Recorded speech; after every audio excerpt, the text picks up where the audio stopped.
Bueno, muy buenos días para todos. Los invitamos a sentarse para dar inicio a la tercera Asamblea Extraordinaria General de Benamérica. Mi nombre es Nelly Argüello, soy cofundadora de Benamérica, miembro de Benamérica, presidente de Un Bocadito para Venezuela, y para mí es un honor pertenecer a esta gran familia Benamérica que verdaderamente dedica su esfuerzo, su tiempo por el país, por nuestro país, nuestra Venezuela, así como por muchas comunidades, diásporas, que tienen lamentablemente que salir de su patria por las condiciones en las cuales se encuentran. Vamos a dar inicio a la tercera Asamblea General de Benamérica, la cual vamos a tener la bendición de Monseñor Trino Fernández, obispo de la diáspora de Trujillo, de la diócesis, perdón, tengo la diáspora atravesada en la cabeza, de la diócesis de Trujillo.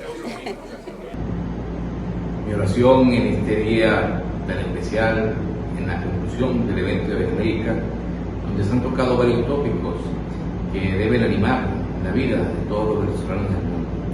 Que el Señor Todopoderoso nos siga bendiciendo, nos acompañe y que Él sea la luz que nos lleve a todos a encontrar los caminos de la libertad, que en la verdad que Jesús nos propone en su Evangelio podamos sentirnos también reconfortados en la fe para desechar de nosotros todo sentimiento malo y unirnos en el amor que nos congrega en este tiempo que la Iglesia nos regala de la Semana Santa para estar unidos más a Él y más unidos a nuestros hermanos.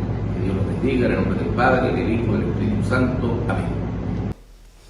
Bueno, muy agradecido de verdad con las bendiciones de nuestro Monseñor Trino Fernández. Ahora vamos a invitar al doctor Héctor Riqueses, presidente de la Comisión Electoral, para que anuncie los resultados de la elección de la nueva directiva, los integrantes de la Junta Directiva de Benamérica.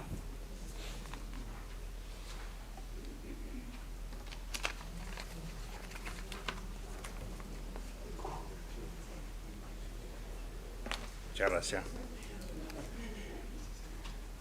El tiempo que nos tomamos fue porque nosotros tenemos que preparar un acta completa del proceso electoral y ahí van unas cifras detalladas que toman su tiempo. Pero déjenme informarles que todos los 5 postulados recibieron suficientes votos para ejercer la posición de director de Benamérica. Quisiera mencionarles que nosotros vamos a presentar el acta, si posible, antes de que termine este acto, pero para entregárselo pues a los nuevos directores de Benamérica. Entiendo que debemos dejar los directores salientes, los directores nuevos y los que permanecieron para completar su periodo de 2 años, se reunieron y decidieron entre ellos las posiciones que van a ocupar en la directiva. Déjenme mencionarse un momentito.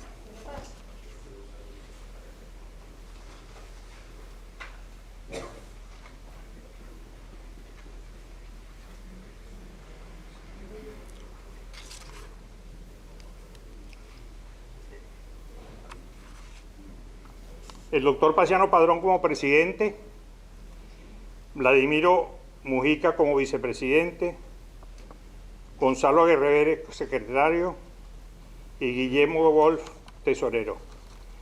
Directores: Marisol Angarita, Víctor Rafael Martín Fiorino, Neuro J. Villalobos Rincón y Rincón. Eso completa. ¿Ah? Sí, está Nelson Oxford también. Sí, correcto. Eduardo Betancourt. Perdón, no lo tenía aquí, pero Eduardo Betancourt también. ¿Ah? Vamos a pasar entonces el juramento de la nueva Junta Directiva.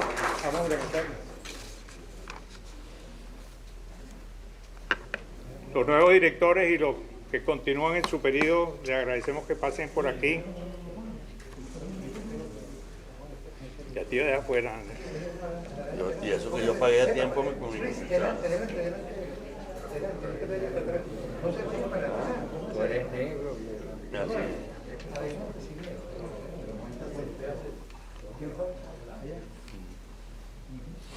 ¿Por qué no es una sola fila entonces, empezando por un lado del micrófono?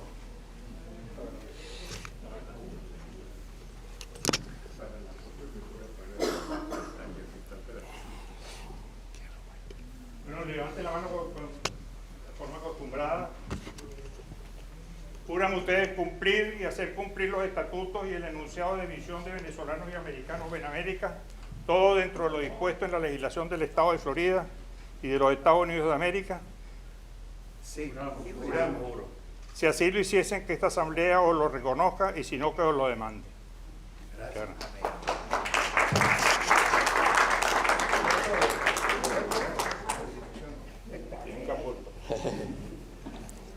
Bueno, muchas gracias, doctor Riquezas, por la ardua labor que realiza dentro del equipo Benamérica y por su gran aporte para la organización.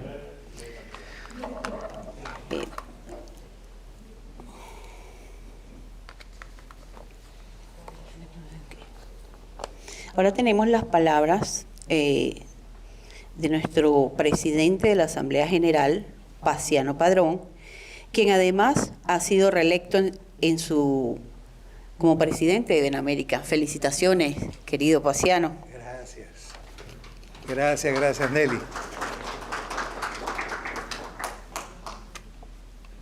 Los venezolanos en el exterior alzan su voz. Con este grito, bajo esta consigna, hemos celebrado la Asamblea Anual de Benamérica de 2022, convencidos de que la diáspora debe tener voz propia y organizada para ejercer presión internacional en beneficio de la restauración de la democracia, la solución de la crisis humanitaria y el impulso al desarrollo económico y social de Venezuela. Queridos amigos de Benamérica, en nombre de los miembros de esta Asamblea General que con este acto clausura sus deliberaciones, deseamos saludarlos a todos, a los que están físicamente con nosotros en este auditorio y a los muchos que desde la distancia nos acompañan, cuya presencia virtual apreciamos en alto grado. Bienvenidos todos. Al rendir cuenta ante la Asamblea General de Benamérica, en mi condición de presidente de la Junta Directiva 2021-2022, dije a los delegados en nombre de mis compañeros directores que lo hicimos con conciencia del deber cumplido, con el orgullo de haber mantenido la organización a la altura de sus propósitos y con la insatisfacción de no haber logrado avanzar tanto como habíamos previsto, como fue nuestro propósito y es nuestro deseo. Doy públicas gracias a los directores que concluyen su periodo y que por diferentes razones no presentaron su nombre para este nuevo lapso, si bien siguen plenamente incorporados al trabajo de nuestra corporación en otras actividades. Gracias a Eda Caputo, exigente en la planificación y control del trabajo e impulsora de la atención integral a la diáspora. Gracias a Iván Ramos Barnola, fiel y fraternal servidor de siempre. Y gracias al líder fundador de nuestra organización, al presidente emérito y tractor indetenible, pastor de sueños y colector de cosechas, a Luis Corona, quien al dejar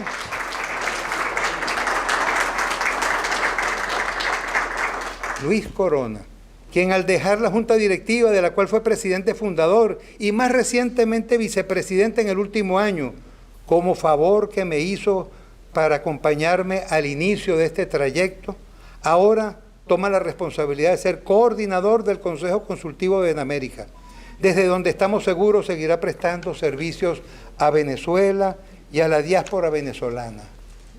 Gracias, Luis. Gracias por siempre y por todo. Me corresponde presidir la Junta Directiva 2022-2023.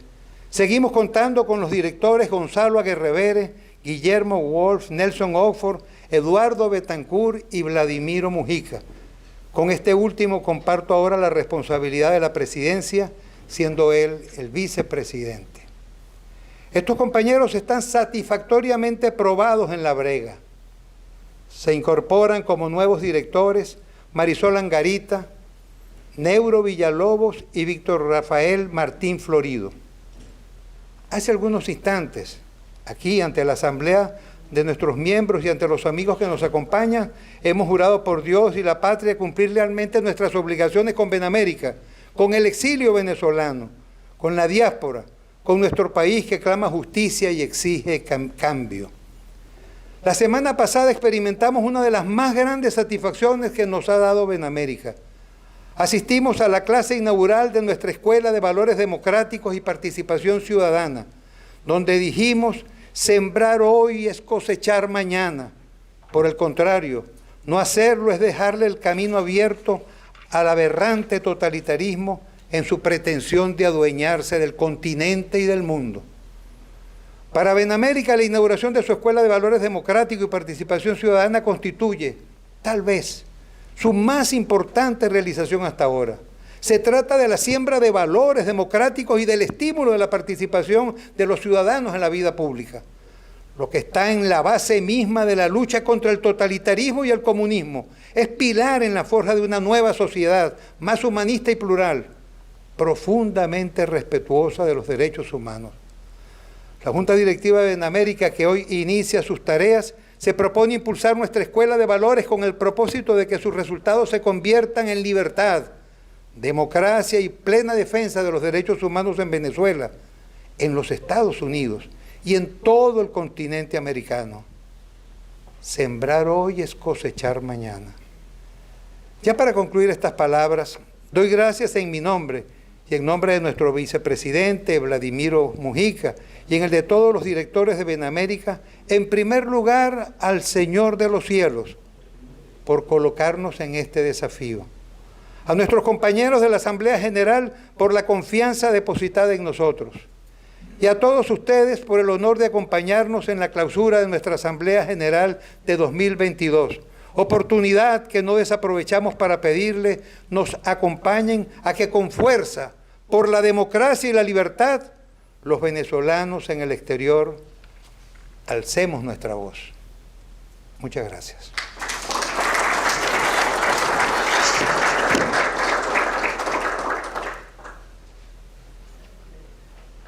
Muchas gracias, Paciano.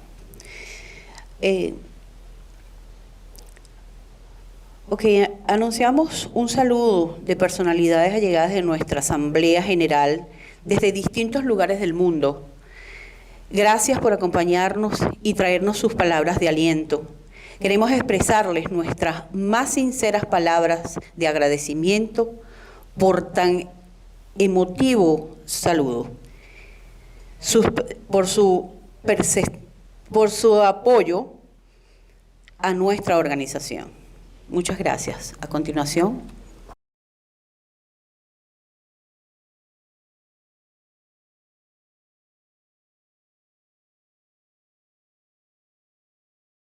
Queridos amigos, me complace muchísimo poder enviarles un saludo muy cordial, en el fondo un abrazo colectivo a todos los que están participando para celebrar este nuevo aniversario de Benamérica. Me recuerdo bien cuando mi muy querido amigo Luis Corona inició estas actividades, a la cual he seguido con una tenacidad, persistencia, acompañado de personas como otro amigo, Paciano Padrón, y otros más que forman parte de la directiva. El dedicarse a la causa de la libertad en Venezuela y promoverla en el mundo entero es algo que ustedes hacen de manera extraordinaria, y yo me sumo a todos los que admiran las labores que ustedes vienen realizando. Un abrazo y muchas felicidades, y celebraremos el próximo aniversario. Hoy Benamérica está celebrando una asamblea más. Cada vez que uno puede llegar a decir que tenemos un año más, tenemos que celebrar todos los logros que hemos alcanzado durante los años anteriores. Los felicito de todo corazón por haber arribado a esta nueva asamblea y sobre todo por la labor que durante tanto tiempo han realizado en pro de la democracia venezolana. Desde cualquier parte del mundo tienen amigos, aliados y corazones que están de la mano con ustedes. Gracias, Benemérika, por todos estos años de lucha, por todos estos años de tesón. Los felicito por haber arribado a esta nueva asamblea y éxito para todos ustedes.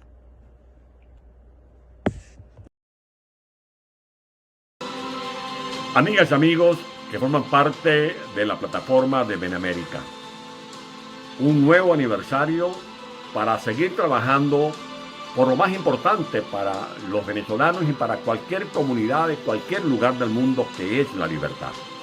Benemérika merece nuestro reconocimiento y nuestro respaldo espiritual. Desde la distancia les hago llegar mis parabienes y mi deseo de que se multipliquen los aportes que ustedes hacen para defender los derechos de los venezolanos que más que en diáspora estamos padeciendo un destierro. Y de advertirle al mundo, como lo hace Benemérika, que no se puede hablar de normalidad en un país donde no se respetan los más elementales derechos humanos, donde no hay separación de poderes, donde no hay garantía para la defensa de los que son perseguidos, tanto civiles como militares. En definitiva, un país donde han desaparecido los valores y los principios que están muy bien plasmados en nuestra Constitución Nacional. Amigas y amigos de Benemérika, mi saludo fraternal y siempre con la mirada puesta en el futuro, con fe y esperanza. Arriba, corazones.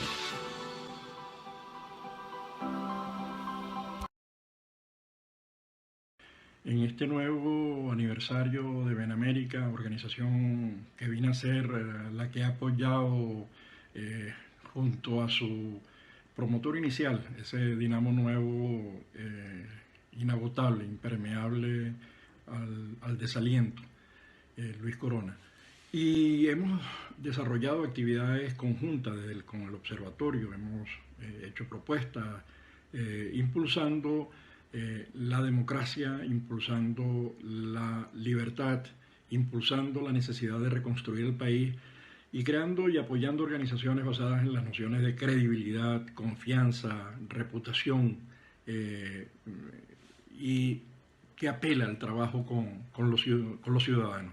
Seguimos trabajando en ello y vamos a seguir confluyendo en el desarrollo de actividades conjuntas, en principio con la creación de esa gran red global de la diáspora de Venezuela que articula a los que están en Venezuela y a los que están fuera de ella, en este momento más de 7 millones de venezolanos. Así que felicitaciones y un gran abrazo para celebrar este nuevo aniversario.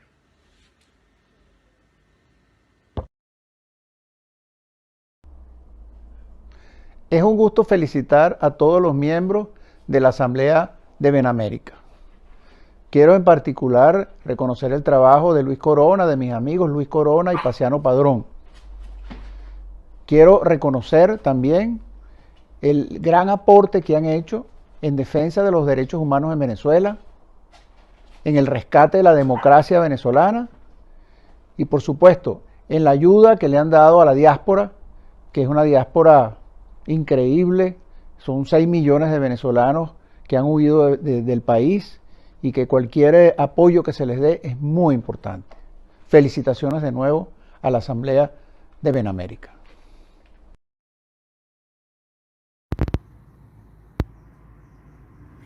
Muy buenos días, mi nombre es María Luisa Ávila, soy la coordinadora de la Sociedad Civil Activa Mérida. Desde Venezuela, miles de activistas sociales y políticos felicitamos a Benemérika, un año más de vida construyendo ciudadanía. Haciendo referencia a la célebre e histórica frase de nuestro presidente, el doctor Paciano Padrón, sembrar hoy es cosechar mañana, seguiremos trabajando juntos, de la mano, hasta la victoria. Dios los bendiga.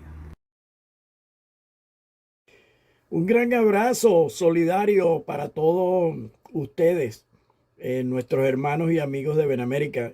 Soy William Díaz y en nombre de Casa de Venezuela en Orlando y de la red de Casas de Venezuela y otras ONG a lo largo y ancho de los Estados Unidos, queremos unirnos al grupo de admiradores y seguidores de Benamérica y su trabajo lleno de ponderación y análisis oportuno en esta época de tinieblas que oscurecen el porvenir de la patria de origen. El faro de Benamérica seguirá encendido para traer luz y esperanzas a nuestra diáspora. Unidos encontraremos soluciones. Un abrazo cordial a todos.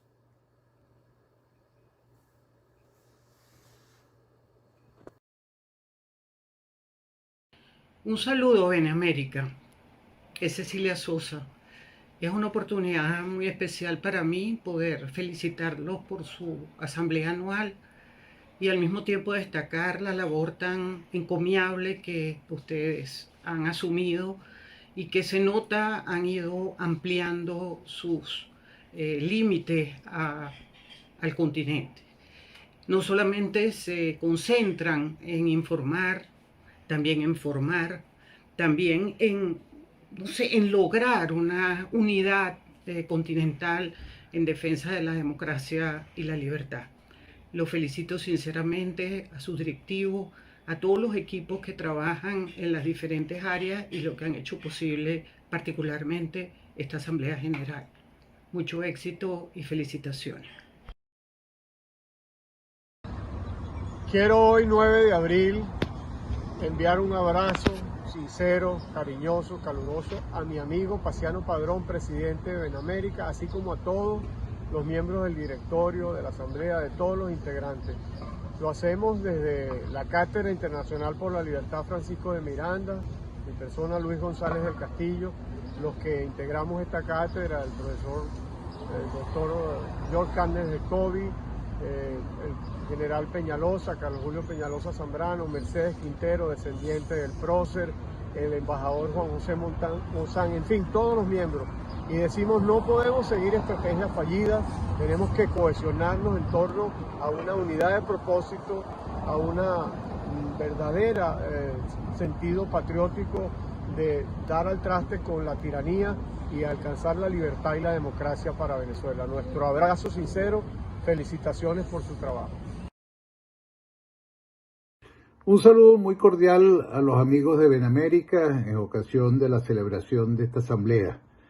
Quiero transmitir mi felicitación a todos los miembros de esta organización por el trabajo que vienen haciendo. Creo que en todos los rincones del mundo y sobre todo en el territorio nacional hay millones de venezolanos que cada día ponen su granito de arena para que podamos reconstruir un país, para que podamos volver a tener un territorio de convivencia, de entendimiento, de diálogo, de progreso, de crecimiento, de inclusión.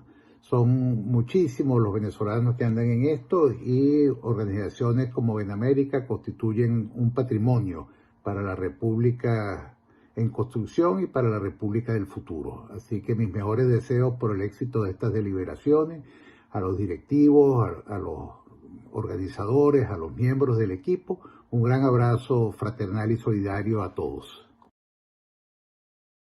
Soy la congresista Debbie Wasserman Schultz y me da mucho orgullo a representarlos en la capital de nuestra nación. Gracias a la Benamérica por organizar este foro y por reunirnos a todos hoy.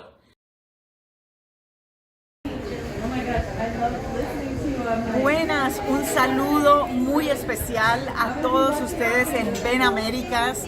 Felicitaciones, es un día muy importante para todos ustedes. Yo estoy en el centro de la Florida porque estoy en campaña, soy la primera latina en la historia de la Florida en ser candidata a la gobernación y los adoro a todos ustedes y quería mandarles un mensaje de mucho éxito y felicitaciones por todos los logros y que disfruten su gran evento.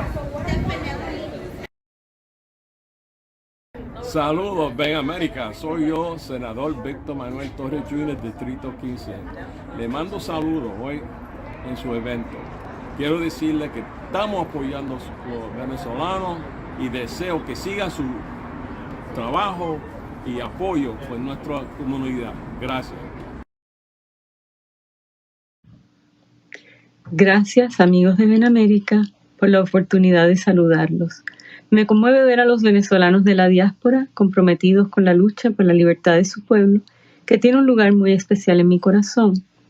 Soy María Berlau, directora ejecutiva de Archivo Cuba, think tank dedicado a promover los derechos humanos con investigaciones e información. Uno de nuestros proyectos trata sobre las intervenciones internacionales de Cuba, entre las cuales Venezuela ha sido la joya de la corona para desgracia de ambos pueblos. Hola, soy congresista Darren Soto y yo quiero para esperar una buena convención anual por Ven América. Nosotros estamos luchando para TPS en el Congreso, para remedios humanitarios por nuestros hermanos y hermanos en Venezuela. Y en el fin nosotros necesitamos luchar juntos para una Venezuela libre.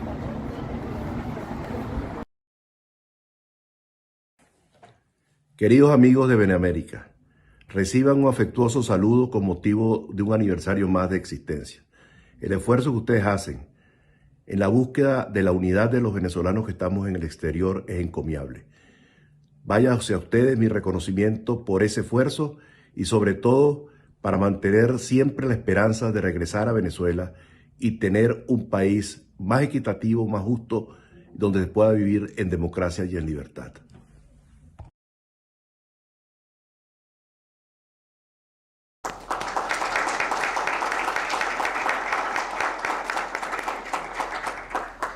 Bueno, a continuación nos visita el representante a la legislatura de la Florida, Juan Fernández Barquín. Le pedimos pase adelante.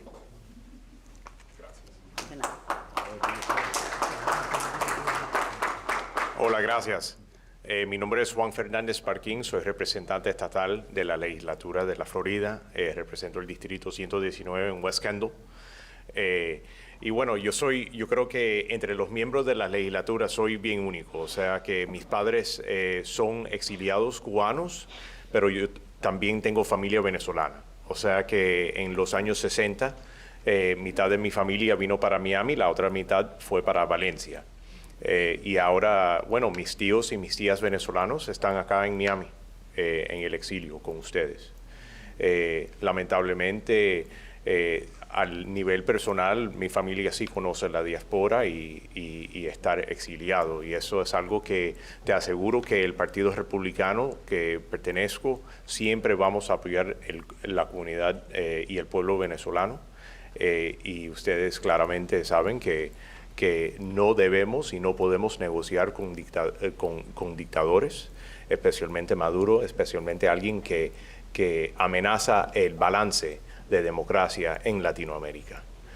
Y necesitamos apoyar la democracia, sí, y apoyar al pueblo. Gracias por esta oportunidad. El señor Padrón tiene mi información y les invito a Tallahassee durante la sesión legislativa para ver cómo funcionamos a nivel estatal.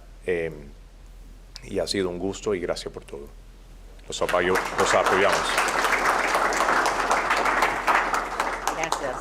Gracias, representante. Sorry.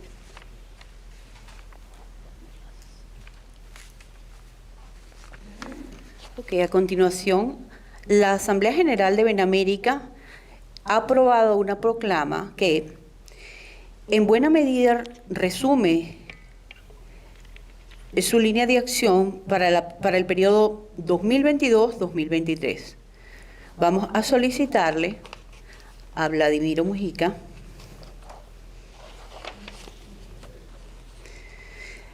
que por favor dé lectura a la proclama.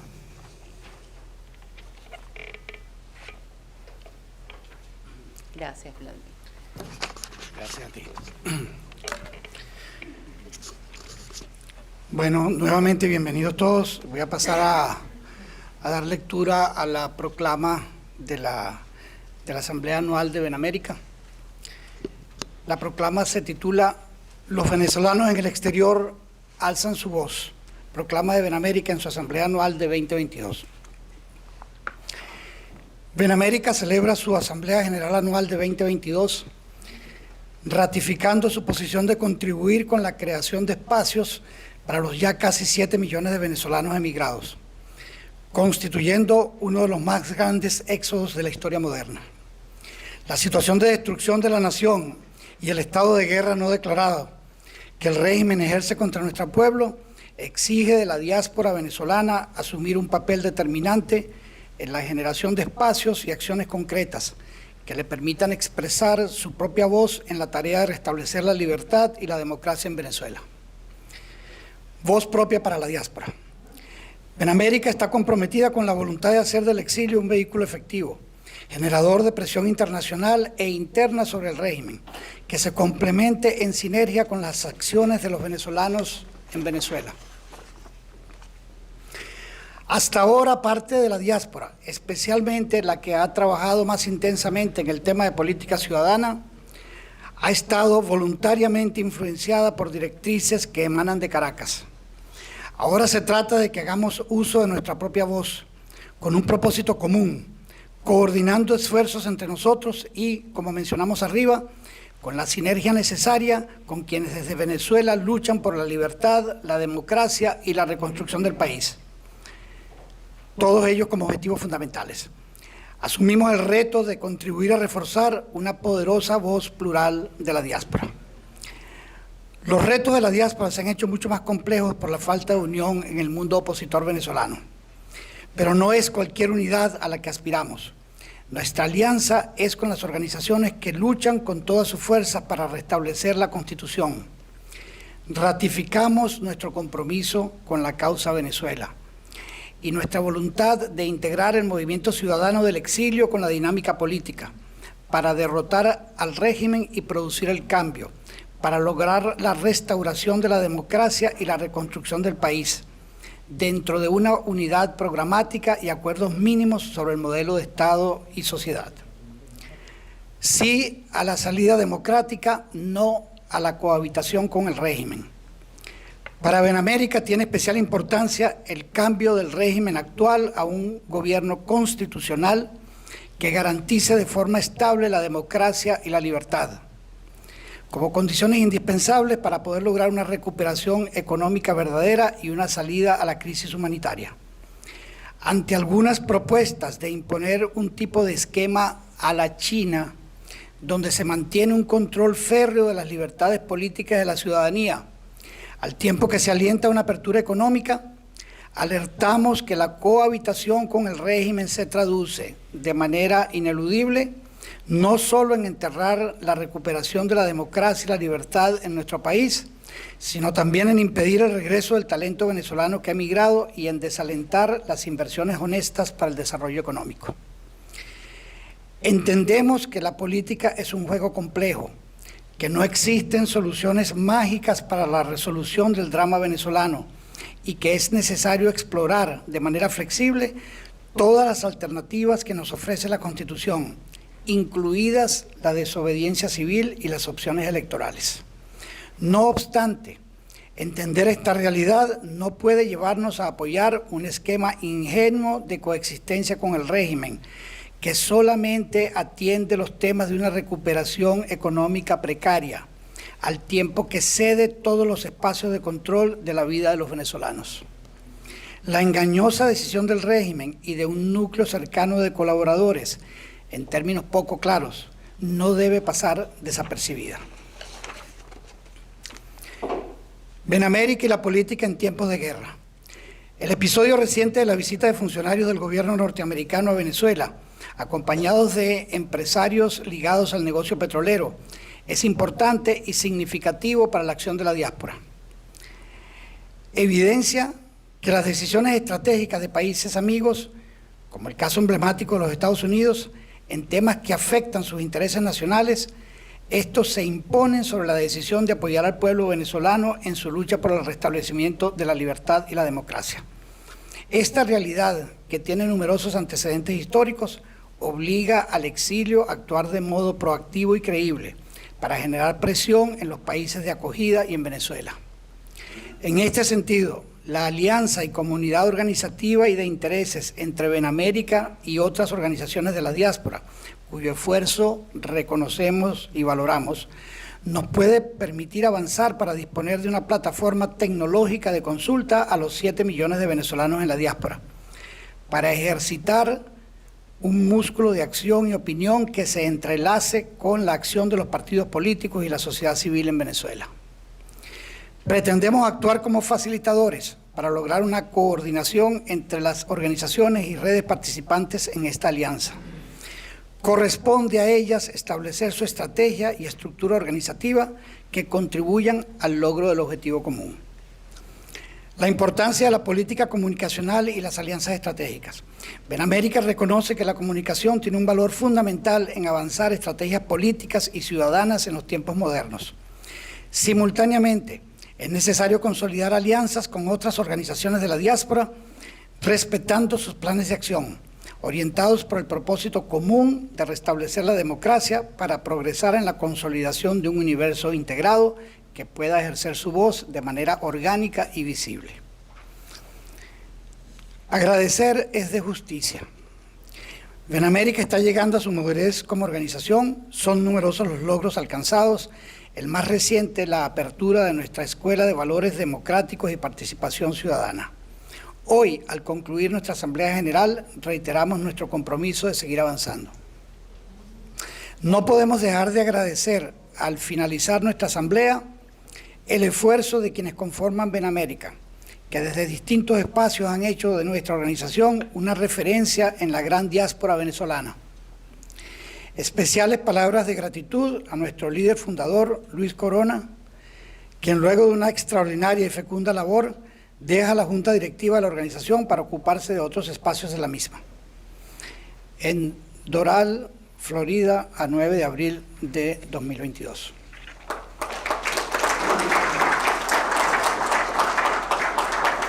Muchas gracias, Vladimiro.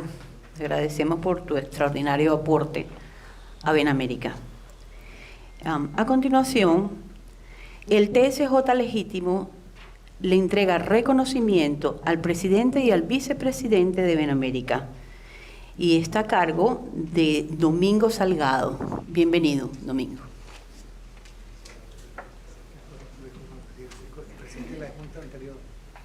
Sí, los presidentes de la Junta anterior. Otorga el reconocimiento al presidente de la Junta anterior, que es Luis Corona, claro.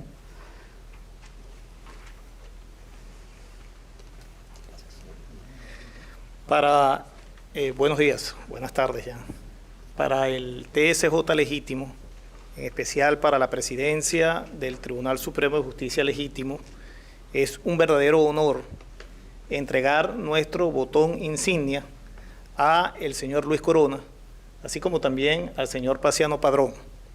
En primer lugar, por todo el interés que han mostrado en mantener unidas las instituciones legítimas de Venezuela, y sobre todo aquellas instituciones que nos conseguimos en el exilio, como es el caso de la Asamblea Nacional del 2015, el Tribunal Supremo de Justicia legítimo designado en el 2017 y la presidencia interina de Venezuela. Hemos observado ese gran esfuerzo de estas dos personalidades por mantener unidas las instituciones que de una u otra forma pueden todavía disponer la existencia de instituciones democráticas en el país. Bien agradecidos para nosotros y verdaderamente un orgullo, don Luis y don Paciano, de que puedan llevar en su solapa nuestro botón insigne del Tribunal Supremo de Justicia. Merecido.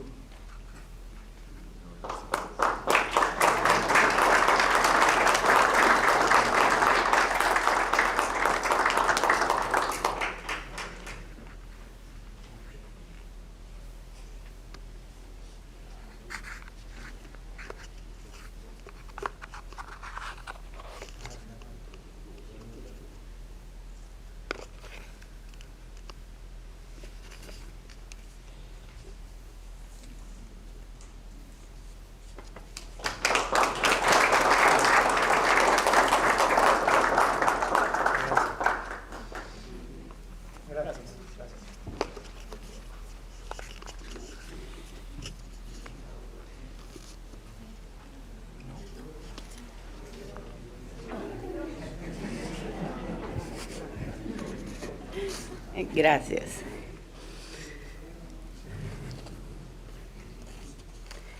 Ok, a continuación tenemos las palabras del coordinador del Consejo Consultivo de Benamérica, don Luis Corona, quien es presidente emérito y líder fundador de nuestra organización. Bienvenido, Luis.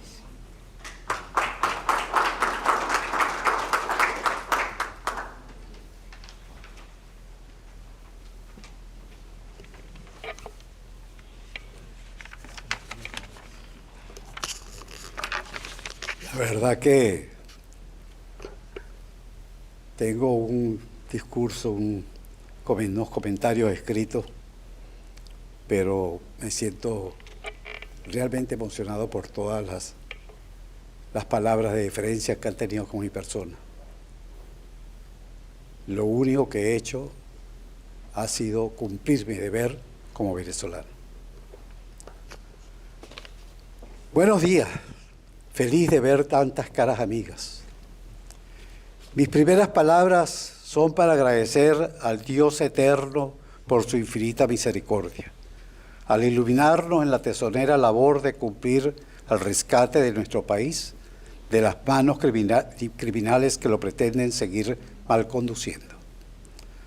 Un especial saludo a quienes han aceptado compartir con nosotros las reflexiones de nuestra asamblea anual, a nuestros amigos doctora Vilma Petrash, quien accedió gentilmente a la invitación que le hicimos, al profesor Eduardo Gamarra, quien ha compartido con nosotros otros escenarios, y a Horacio Medina, compañero de tantas luchas. Mi reconocimiento a mi abnegada esposa Daniela y mis hijos aquí presentes por su permanente apoyo y entusiasmo en estas luchas. Mi gratitud a todos los miembros de Benamérica, particularmente a quienes me han acompañado en los órganos directivos durante estos últimos años, ya que sin su aporte nuestra labor hubiese sido imposible.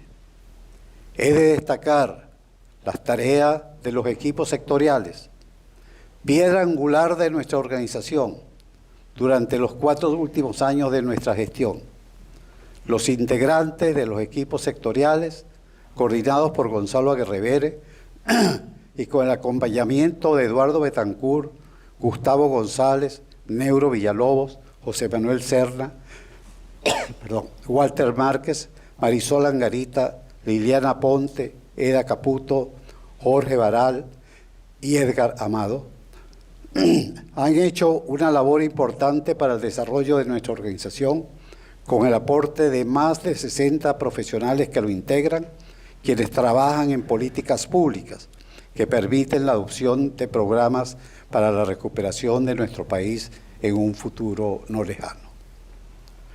No ha sido fácil este último año, todavía sometidos a las secuelas de la pandemia, con situación agravada por una guerra global en pleno desarrollo. A pesar de ello, gracias a las nuevas tecnologías, hemos permanecido activos, luchando contra las adversidades de la diáspora, con la inmensa dificultad de la tarea de una visión clara de los equipos políticos que han pretendido dirigir los pasos del sector democrático en Venezuela. Se inició esta sesión pública de clausura de nuestra asamblea anual con la juramentación de los directivos de Benamérica para el año 2022-2023. Les deseo mucho éxito en sus labores.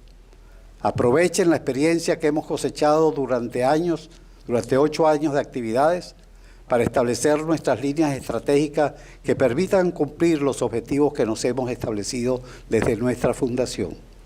Objetivos que siguen siendo norte, por supuesto, con los ajustes requeridos por las nuevas variables. En esta oportunidad me ha correspondido separarme de la dirección ejecutiva de Benamérica. Creo que esto era necesario para dar paso a nuevas voluntades que estoy seguro lograrán nuestros propósitos. Gracias a mi amigo y hermano Pasiano Padrón, por continuar ejerciendo la presidencia. Terrible responsabilidad y grandes sacrificios le llaman a cumplir. Gracias a Vladimiro Mujica por sus aportes a nuestra organización y por asumir ahora la vicepresidencia. Gracias igualmente a Gonzalo Aguerrevere, Guillermo Wolf, Eduardo Betancourt, Nelson Oxford, Marisol Angarita, Neuro Villalobos y Víctor Rafael Martín Florido, quienes estoy seguro llevarán a cabo una eficiente y efectiva gestión en esta nueva, renovada Junta Directiva. Mi gratitud por el honor de invitarme a contribuir en la coordinación del Consejo Consultivo, desde donde trataré de cumplir a cabalidad la tarea con el apoyo de la doctora Beatriz Rangel, quien me ha manifestado su disposición de colaborar en este sentido, igualmente con un grupo de algunas de las personas que nos han dado saludo en el día de hoy a esta asamblea y de un amigo presente que no puedo dejar de nombrar, Adolfo Salgueiro. En el año 2013 tuvimos un sueño, una ilusión, una esperanza que se hizo parcialmente realidad en el 2015, cuando debió ser el inicio de una nueva era.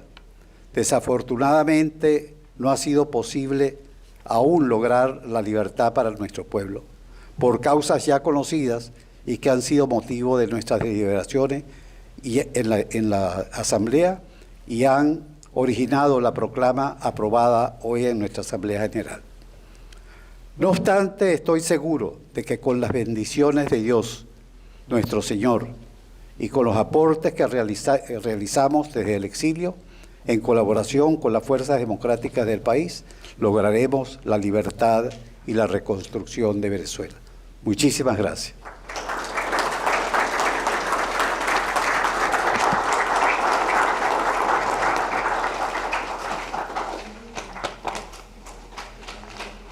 Un abrazo.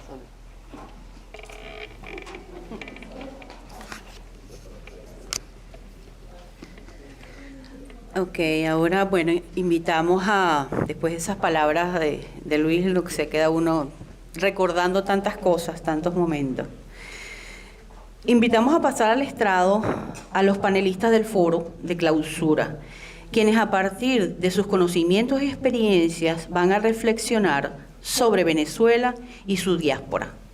En esta hora en que, con fuerza, el exilio venezolano alza la voz. Bienvenidos. Es un honor invitarles a pasar adelante a nuestros invitados especiales, Horacio Medina, Vilma Petrach y Eduardo Gamarra. Del mismo modo, invitamos a pasar a Pasiano Padrón, presidente de la Asamblea y presidente de Benamérica, quien será el moderador del foro.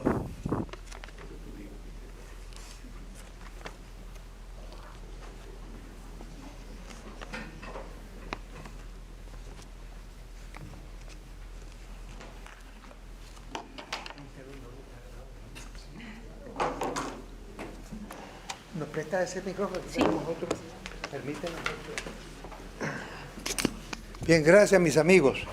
Llega quizá la parte, diría, más importante de este evento. Vamos a hablar de Venezuela. Hablar de Venezuela, hablemos de Venezuela, es nuestra consigna, incluso en la carpeta que tienen ustedes, pues ahí aparece. Hablemos de Venezuela, nuestra consigna. Vamos a hablar hoy de Venezuela y precisamente para hablar de ello, estos tres invitados de lujo que hemos tenido, que hemos traído hoy y que estoy seguro van a ser de inmensa satisfacción para todos nosotros. Horacio, creo que vamos a comenzar con Horacio. Horacio, luego Vilma y luego tú, ¿te parece? Vale, lo podemos hacer así. ¿Qué tal si hablamos 10 minutos cada uno? Escuchamos entonces las preguntas y comentarios que vamos a recibir por escrito.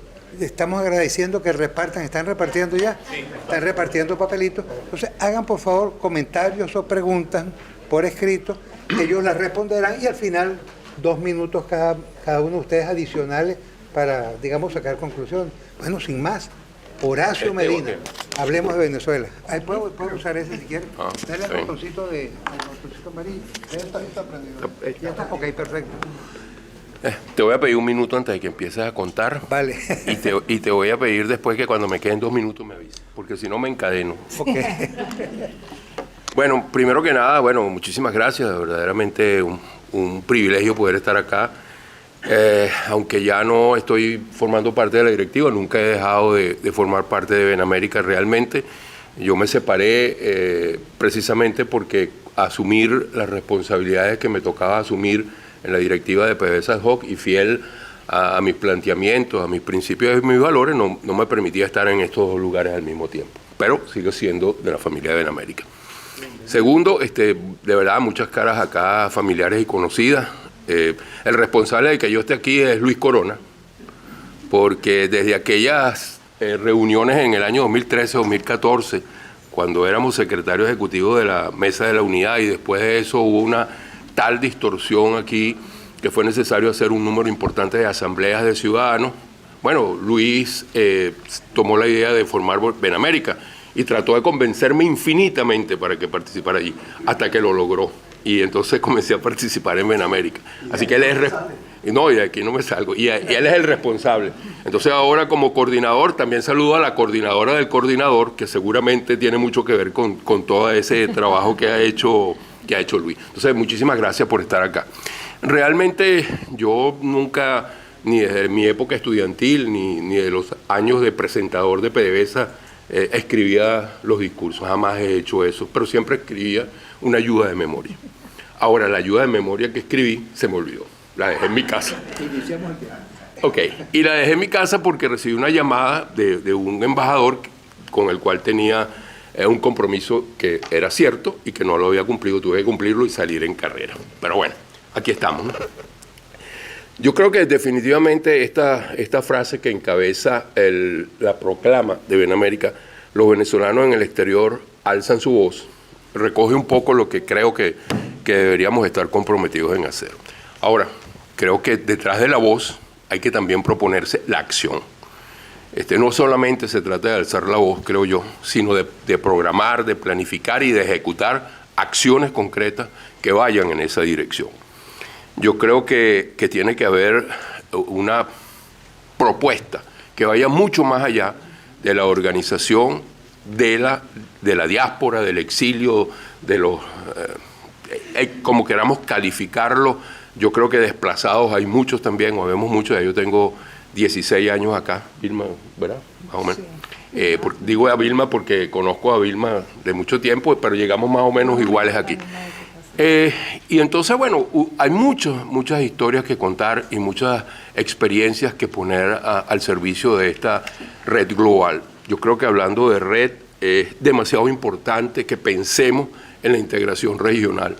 Hay una cosa que siempre me ha preocupado y es que todo el mundo señala políticamente la interacción cercana que existe entre Cuba, Nicaragua, Bolivia, Venezuela, y yo veo que aquí nosotros no nos interactuamos con cubanos, nicaragüenses, colombianos, ni venezolanos, nada, solamente nosotros. Pero con bolivianos. Y en dispersión. Bueno, sí. digo, pero como acción integrada, doctor Gamarra. Digo, porque eso es muy importante. O sea, esta red, por supuesto, debe pensar en los venezolanos, debe pensar en el exilio venezolano, pero debe pensar cómo el exilio venezolano se tiene que vincular con estas diferentes nacionalidades, que en definitiva, en el otro lado, están perfectamente unidas en red de redes, que donde se incluye crimen organizado, narcotráfico, ideología sin sustento, que antes era la ideología comunista o como queramos decirlo, pero que ahora solamente está integrada hacia el totalitarismo, el autoritarismo y mantenerse en el poder. Y además, tengamos en cuenta algo que va mucho más allá de eso. En este momento tenemos un problema serio de una amenaza a Occidente, y Occidente no es solamente los Estados Unidos, Occidente somos nosotros también. Entonces, esto no es algo de pensar que tenemos una lucha contra el régimen de Maduro o el régimen de Chávez, va mucho más allá que eso. Si fuese solamente el régimen de Chávez y Maduro, tengan la plena seguridad que ya no estarían en el poder. Esto va mucho más allá. Y entonces allí hay que empezar a entrelazar varias cosas. Yo creo y había pensado dirigirme un poco a lo que, gracias, lo voy a necesitar, a lo que había hablado y comentó en su lectura Vladimiro, y comentó un poco Paciano ahora de hablar de Venezuela. Efectivamente, yo creo que es así. Hace unos 10 días atrás tuve oportunidad de escribir un artículo junto con Vladimiro, que nosotros le pusimos en el título Simpatía por el diablo o los riesgos de la cohabitación, ¿cierto, Mujica? Ok. En ese artículo nosotros hicimos un primer esbozo de lo que nosotros consideramos que esto puede significar. De hecho, hay una cita allí del barquero de la obra de Dante, Caronte, que es el que lleva las almas al infierno, y donde les hacía señalar que en la entrada de ese infierno hay algo que dice: ustedes que entran aquí, dejad su esperanza para siempre. Y eso es uno de los grandes riesgos de la cohabitación, que hasta ahora hay algunos que no han medido. Permitirse cohabitar con un régimen como Maduro, que tiene atrás red de redes con otros intereses a nivel mundial, significa ni más ni menos que hipotecar para siempre la libertad y la democracia en Venezuela. Entonces, eso es algo fundamental que tenemos que comprender. Esto va mucho más allá de lo que nos estamos planteando y nosotros tenemos un rol protagónico que jugar de cara al futuro. Creo que además de eso, hay algo que también dice en la proclama, que es la visita de los Estados Unidos a una reunión con Maduro. Sobre eso se ha hablado muchísimo. Yo le voy a decir solamente mi opinión. Eso no fue una visita para buscar petróleo. Eso es subestimar el conocimiento de los Estados Unidos. Olvídense de esa película, que esa no existe. Eso no fue una visita para ir a liberar a 2 presos políticos norteamericanos. Bien bueno que los liberaron. Tampoco eso. Eso va mucho más allá. Y los Estados Unidos, creo yo, podrían estar intentando intermediar a través de Venezuela con Rusia y poder de alguna manera hacerse presente en todo lo que es una confabulación contra Occidente. Yo no estoy aquí hablando de teorías de la... ¿Cómo se llaman las teorías que siempre dicen? De la conspiración, no. Yo estoy hablando de hechos reales. Olvídense que eso no fue por el petróleo. Olvídense de esa película, que esa no existe. Los gringos saben perfectamente bien cuáles son las dimensiones de la crisis que vive en Venezuela. Sí creo que es importante que nosotros desde aquí, a través de esa red global, que podríamos llamar una red de redes del exilio venezolano, en conjunción, repito, con un movimiento regional. En eso, Luis, recuérdame, pero hay una plataforma, ¿verdad? Una iniciativa de una plataforma regional. Yo creo que eso hay que ponerlo en el tapete. Es vital que nosotros entendamos que solos no podemos, porque no estamos luchando solo contra Maduro.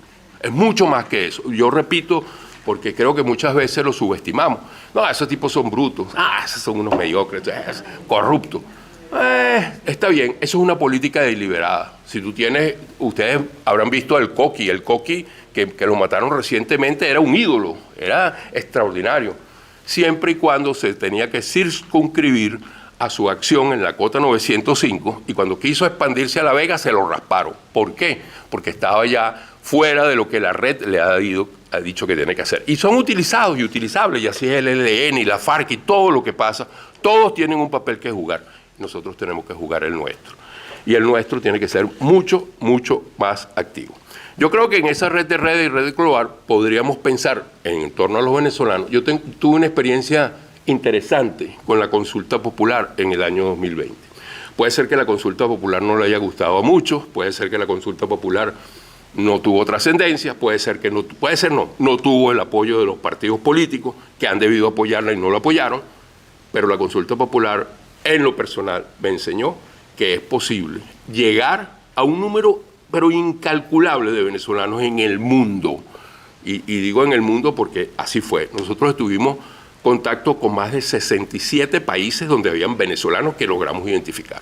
Esa data está allí, esa posibilidad de hacer algo similar está allí. Eso no es un cuento, hay que aprovechar ese tipo de cosas y yo creo que es importante pensarlo. Nosotros tenemos, creo yo, una Venezuela en disolución y esa es una forma de definirlo también. Creo que en algún momento el propio Diego Arria lo definió de esa manera. Y es así, yo también lo creo, porque no es, los límites de este régimen no están circunscritos al régimen, a los límites geográficos del país, va muchísimo más allá. Y Venezuela es un país en disolución y la FARC, la Marquetalia de la FARC, ha definido su espectro, el otro define el suyo, aquí influyo yo, y así estamos. Venezuela es un país en disolución. Hay exiliados y hay insiliados, si vale la palabra, porque en Venezuela el 80% de la población vive en un exilio que no disfruta de lo que disfruta el 5 y el 10% y lo que percola para el otro 10%. Entonces, yo creo que es importante ver las realidades, hacer un análisis en profundidad y plantearse lo que hay que trabajar. Y ya para redondear la idea, porque ya había a Paciano por aquí, yo creo que es vital que nosotros comencemos por organizarnos nosotros como exilio, como diáspora, como desplazados, pónganle el nombre, you name it, pongan el nombre que ustedes quieran, que nosotros nos organicemos y que después vayamos por los partidos políticos. Yo creo que la situación de los partidos políticos en Venezuela es, en este momento, por decirlo más condescendiente, lamentable, triste, precaria. Y eso es verdad, no lo podemos ocultar. Nosotros tenemos un gobierno interino, dicho sea de paso, con el cual colaboro y pertenezco, que realmente se ha caracterizado en los últimos meses por una inacción absoluta y total, por una suerte de autismo interino absoluto, una anomia total. Pero los demás partidos políticos andan en otras ondas y nadie sabe en qué andan y nunca hay una respuesta sobre el país. Entonces, yo no digo que no hay forma de ir adelante sin los partidos políticos, pero en este no es el momento de los partidos políticos, es el momento de nosotros, de organizarnos, de consolidarnos, de tener una propuesta y una orientación clara para poder ir después sobre los partidos políticos y poder construir lo que es imprescindible, la unidad en torno a la problemática que estamos viviendo.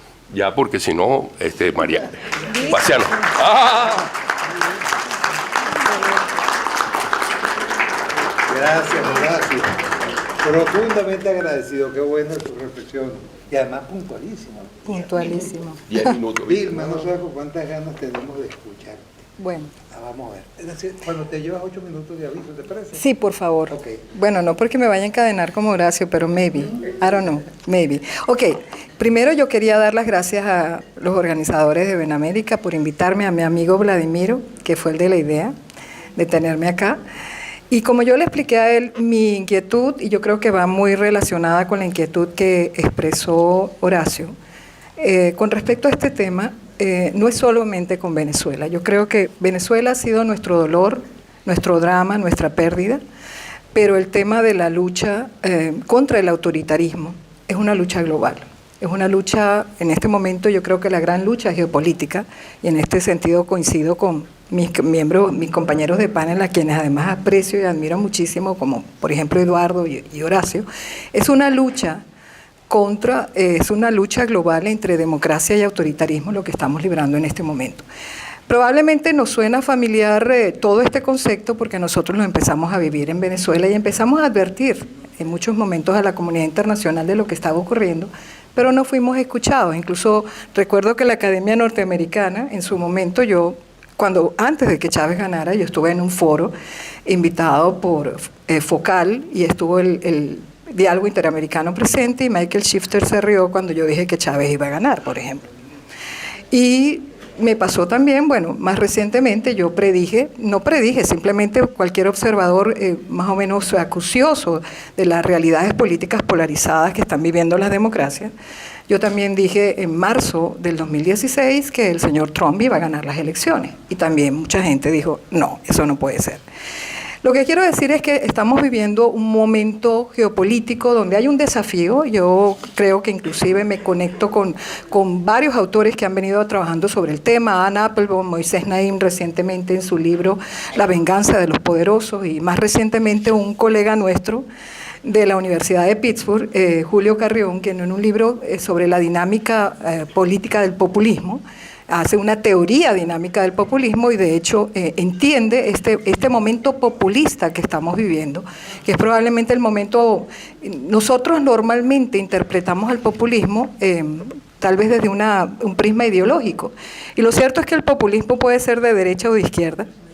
Al final es una técnica de movilización política, donde básicamente normalmente un actor con actores políticos muchas veces inescrupulosos, que realmente no tienen principios ideológicos que realmente lo sustenten, sino con una vocación extrema de poder, se apoderan, digamos, del discurso político, aprovechan también un momento en que las masas están agotadas, están con una profunda ansiedad, frustradas, incluso con lo que ha sido el proceso político de sus países, y terminan capturando ese momento para llegar por la vía de las elecciones democráticas al poder. Eso es efectivamente lo que ha venido pasando, y lo podemos ver no solamente en el caso venezolano, que fue probablemente el estudio de caso más claro de cómo se hizo ese proceso, sino también en democracias mucho más consolidadas ha venido pasando el mismo proceso. ¿Cuáles son entonces las características de este proceso? Primero, cuando estos líderes llegan, ya la clase política, podemos decir, las élites políticas están profundamente divididas, están profundamente desgastadas, profundamente desorganizadas inclusive, de manera que ya se produjo un agotamiento, si se quiere, del sistema político democrático en algunos aspectos importantes. Ya no son capaces de satisfacer las demandas de una población crecientemente insatisfecha, y llega el líder populista que a su vez es salvador y vengador, porque empieza a capturar esa pasión de la masa para castigar al establishment, a la clase política, y captura todo ese sentimiento. Una vez que llegan al poder, estos individuos evidentemente llegan empiezan a desmantelar progresivamente los frenos y contrapesos democráticos, progresivamente, hasta que se produce, y son varios momentos, yo no diría que es un solo momento, ahí tendría que hablar con Julio y preguntarle, nuestro amigo Julio Carrión, él es profesor asociado de la Universidad de Delaware y chair del Departamento de Ciencias Políticas y Relaciones Internacionales, pero él habla de un momento jovesiano, de enfrentamiento, donde ya se acude donde evidentemente los actores políticos que quieren frenar, a través de las instituciones y obviamente actores políticos concretos enfrentando la amenaza autoritaria, pues se enfrentan abiertamente, inclusive se produce el uso de la fuerza y la represión. Ese es un elemento propiciante, junto con un líder que además es muy popular, porque tiene un apoyo profundo de las masas, llegan realmente a capitalizar ese sentimiento, y se puede producir entonces el quiebre, si se quiere, del proceso democrático con el triunfo. Lo que pretende el líder político en ese momento, digamos el líder autoritario, es capturar básicamente de manera profunda el poder político, desintegrando, si se quiere, los frenos y contrapesos democráticos, y si logra en ese enfrentamiento, ese proceso, pues ese modelo democrático prácticamente queda erosionado, bastante disminuido, se crea una suerte de modelo híbrido, o si no, se va abiertamente a la opción autoritaria. Eso nos pasó en Venezuela, pero también, señores, lo estamos viendo en democracias que hemos considerado tradicionalmente más consolidadas. Una de las cosas que puede pasar es que no triunfe el líder populista, en el sentido que la sociedad logre resistir. Sin embargo, la sociedad puede quedar profundamente dividida, profundamente marcada, las instituciones quedan debilitadas, de manera que puede volver un enfrentamiento nuevamente, y estas democracias quedan sumamente debilitadas desde adentro, porque en realidad yo sí estoy de acuerdo, y esa es la tesis de Carrión, la tesis de Moisés Naim, que habla de las 3 P's, populismo radical, polarización y posverdad. El populismo en sí mismo, aunque es una herramienta de movilización, es un gran enemigo de la democracia, porque primero es antipluralista y evidentemente es confrontacionista, y se aprovecha de una visión de democracia que, bueno, hay una parte de la democracia que es la parte, digamos, de movilización de las masas, de aspiracional de la democracia, pero también hay una parte práctica de resolución de conflictos. En realidad ellos capturan una parte de la democracia y vacían a la democracia de significado en la práctica, se apropian del discurso democrático vaciándolo en la práctica. Y yo quiero decir eso con mucha, digamos, responsabilidad, porque yo sí estoy de acuerdo con que no solamente estos elementos existen, sino que además, cuando ellos llegan al poder, evidentemente hay un proceso ya existente de debilitamiento de los frenos y contrapesos democráticos, y lo que ellos hacen es empujar para que ese proceso se termine digamos, de consolidar como proceso destructivo, y es lo que yo en su momento, quiero que sepan, yo acabo de terminar un doctorado precisamente en el tema del liderazgo, que creo que es una de las grandes crisis de este momento, he llamado el triángulo tóxico del liderazgo, no es una idea mía, el doctor Art Padilla, que por cierto trabajó en la universidad donde trabajó nuestro amigo Vladimiro, habla del líder tóxico, los seguidores que por distintas razones se pliegan al líder tóxico por esas necesidades, esa frustración o por razones oportunistas, y unas instituciones y frenos y contrapesos que dejan de cumplir su papel precisamente de frenar y contrapesar al líder tóxico, en este caso al líder populista radical. Yo sí creo que además, si a eso le agregamos las 3 P's de las que habla Moisés Naín, que por cierto deben comprarse ese libro extraordinario, él habla del populismo radical o el populismo, digamos, en una suerte de populismo nacionalista, la polarización, que es un elemento fundamental, porque evidentemente se destruye la capacidad de construir consensos, que es fundamental, es identitaria al concepto mismo de democracia y el concepto de la posverdad. ¿Qué pasa cuando nosotros la posibilidad de una interpretación común y de una... me acabo de pasar, y la posibilidad de una... perdón, estoy bien, gracias. La posibilidad de una interpretación común y la posibilidad de una verdad verificable, que se pueda verificar, esa verdad construida a través del consenso, desaparece bajo el peso de hechos alternativos, de realidades alternativas, y termina la sociedad polarizada porque hay un grupo que se considera depositario de la idea de nación y el otro es excluido y se convierte en el enemigo. Esos individuos se convierten en una suerte de hinchas. Ustedes saben lo que es el fanático que sigue a su partido y que no solamente se jacta, ganó mi partido, sino también goza de ver derrotado al partido contrario. Imagínense eso en el escenario político.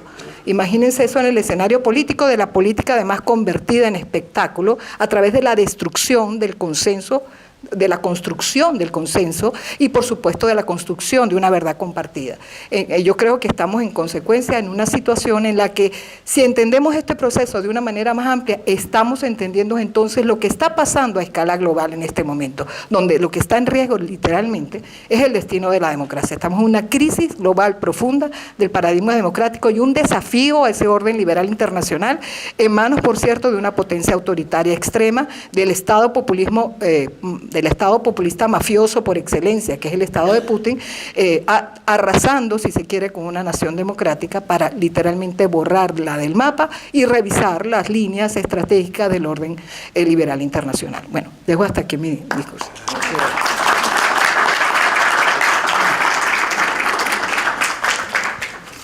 Gracias, Vilma, profundamente agradecido. Ok, sí prendió ya. Estupendo. Gracias. Amarra, profesor Amarra, mi querido Eduardo. Bueno, muchas gracias. Primero quiero, soy creo el único no venezolano en esta sala, pero sí quiero simplemente darle un agradecimiento especial a Luis Corona por siempre invitarme. A pesar de que siempre llego tarde, aunque hoy llegué temprano, pero no, sí, pero por eso justamente iba a decir, porque tengo una conexión venezolana que ahora sí me tiene directa, exacto, ¿no? Soy hincha de Vilma. Conozco a Vilma hace 30 años en ese concepto de hincha que tú acabas de manifestar y ojalá hayan grabado esa presentación porque creo que has dicho cosas importantes. Gracias.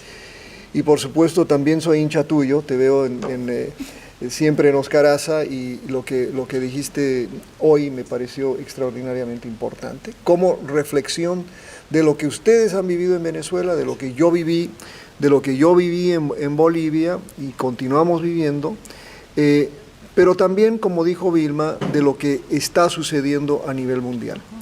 Y lamentablemente creo que también lo estamos viviendo acá en nuestro estado. Pero no voy a entrar en controversias, sino simplemente, bueno, quizás ¿no? Al principio, cuando llegué, ustedes debatían el uso del concepto de la diáspora. Yo sí creo que es una diáspora precisamente en el sentido judío, o sea, una nación que salió obligada de su lugar de origen, ¿no? Y que mantiene precisamente esa nacionalidad, como usted mismo lo mencionó. Pero en ese sentido creo que las reflexiones que voy a hacer ahora son sobre los venezolanos que están fuera del país, pero particularmente en Estados Unidos. Y creo que es importante tocar algunas cifras para poner esto en contexto. En primer lugar, creo que lo importante es saber que hoy somos algo más de 62 millones de hispanos en los Estados Unidos. O sea, hemos llegado somos hoy, si fuésemos un país independiente, seríamos el segundo país de habla hispana más grande del mundo, ¿no? Eso es importante situarlo. Los estados donde se ha dado este crecimiento, pues obviamente Texas, California y la Florida, y esto entrando al tema venezolano. ¿Dónde se está dando este crecimiento? Sobre todo en algunos condados. Hay como 10 condados en los Estados Unidos donde el crecimiento ha sido extraordinario y obviamente uno de ellos es precisamente donde estamos situados. El segundo en crecimiento, Miami-Dade County, que ha tenido un crecimiento de 233,000 habitantes hispanos, ¿no? en la última década, ¿no? Y en ese sentido, pues hoy hemos llegado a tener casi cerca de 2 millones de hispanos que residen en este condado. Ahora bien, ¿qué significa esto en el contexto venezolano? Cuando uno ve el crecimiento de los hispanos en Estados Unidos, obviamente los mexicanos son la mayoría, son 37 y fracción de millones de mexicanos en el país. En la Florida es el tercer grupo más grande. Pero los venezolanos en poco tiempo han llegado, el año 2019, que es la data más reciente, a 540,000 venezolanos en Estados Unidos. Si consideramos esa cifra, ¿no? Y la tasa de crecimiento de más del 120%, quiere decir que hoy hay más de 600,000 venezolanos en los Estados Unidos, ¿no? Ahora, ¿qué quiere decir esto? Que en términos diaspóricos, digamos, ¿no? Si uno considera las 10 crisis de refugiados más grandes en los últimos años, obviamente está la guerra civil en Siria, que tiene más o menos, a su pico llegó a 6,878,000 refugiados, que es el 35% de esa población. Podemos hablar de la guerra civil afgana, de la guerra soviética afgana, y posteriormente se sitúa la crisis económica, política, esta situación tan triste que viven ustedes en Venezuela, pero del 2014 hacia acá, ¿no? Más del 15% de la población de Venezuela ha dejado el país. O sea, esta medición es del 2014 en adelante, ¿no? No estamos contando aquellos que llegaron antes como ustedes. De manera que es una cifra extraordinariamente importante. Y si situamos esto desde el año 60, ¿no? También Venezuela se sitúa entre los 10 conflictos diaspóricos más grandes, o sea, desde el año 60. Por eso creo que es importante situar dónde están ustedes hoy. Si vemos esto en términos ya más demográficos y característicos de lo que son ustedes como diáspora, y esto creo que es algo que debe enorgullecerlos. Miren, ustedes hoy, los venezolanos, son los inmigrantes con mayor tasa educativa de todos los inmigrantes que están llegando a los Estados Unidos. Y tienen una tasa educativa superior a los que vivimos acá, a los ciudadanos norteamericanos. La tasa promedio de educación universitaria en Estados Unidos, Vilma y yo que somos profesores universitarios, es de solo el 32%, ¿no? Y eso hace que los venezolanos tengan una tasa altísima de educación, esta diáspora a la que me refiero, y por lo tanto creo que ustedes en algún momento, yo tengo muchísimos alumnos venezolanos, ¿no? Y creo que ahí esto a veces genera controversia porque uno dice, bueno, ¿cuándo vamos a cerrar la maleta? ¿No?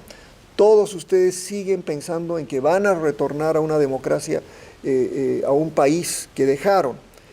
Pero lamentablemente la historia nos dice que, particularmente cuando hay diásporas tan grandes, que probablemente la mayoría no va a retornar a su país de origen. La mayoría se va a quedar acá y tiene que pensar en el futuro y hacia dónde van a ir como residentes permanentes o ciudadanos de este país, ¿no? Y en ese sentido, tener un alto grado educativo les favorece.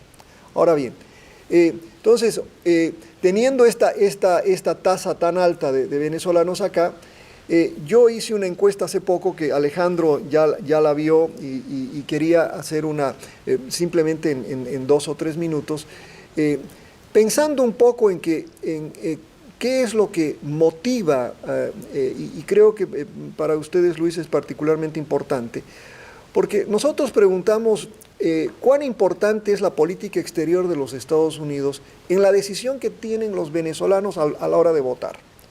Y resulta que entre los venezolanos es extraordinariamente importante.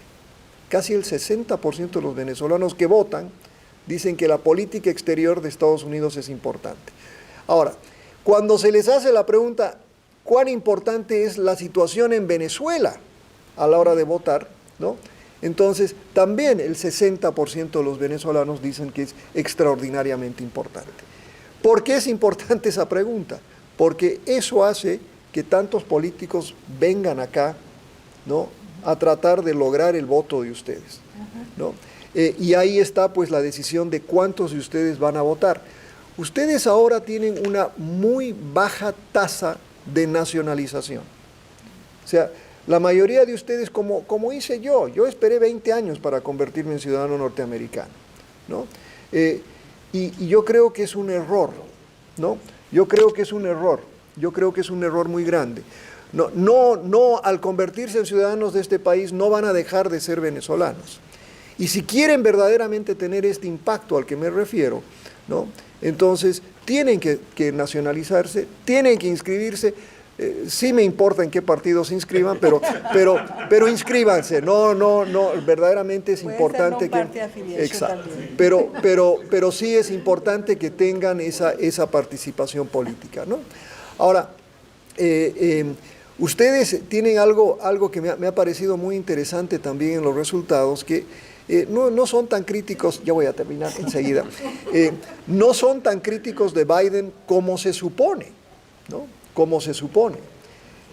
Los más críticos del presidente Biden en realidad hoy son los colombianos, y yo vengo diciendo que los colombianos se han convertido en los nuevos cubanos, no los venezolanos.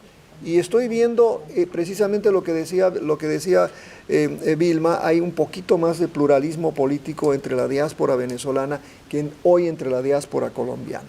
Y en ese sentido, entonces, pensando un poco en lo que decías tú respecto a política hacia Venezuela, ¿no?, también me llamó muchísimo la atención que entre esta muestra que nosotros sacamos, y Alejandro, acuérdate, no hay tanto entusiasmo por las sanciones duras contra Venezuela. Y esto es una conclusión que creo que debe llevar a una reflexión importante en el contexto precisamente de lo que manifestaba respecto a la visita. Bueno, no tengo más tiempo, pero sí me interesa, les voy a dejar esto para que lo puedan tener. ¿Ok? Perfecto. Muchas gracias.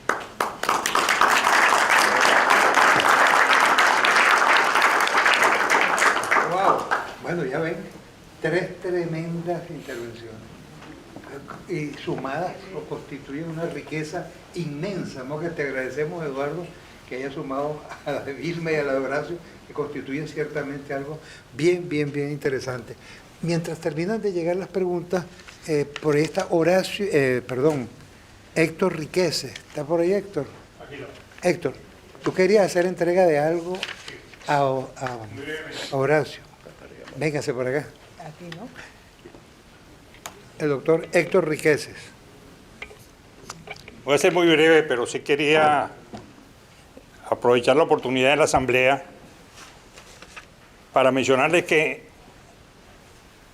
en muchos de los webinars, de los 100 webinars que Benamérica, en alianza con VAPA, ha realizado durante los últimos meses, o los últimos ya 2 años o tanto, se ha mencionado la parte, por supuesto, de energía y petróleo. O sea, ese es un tema casi constante.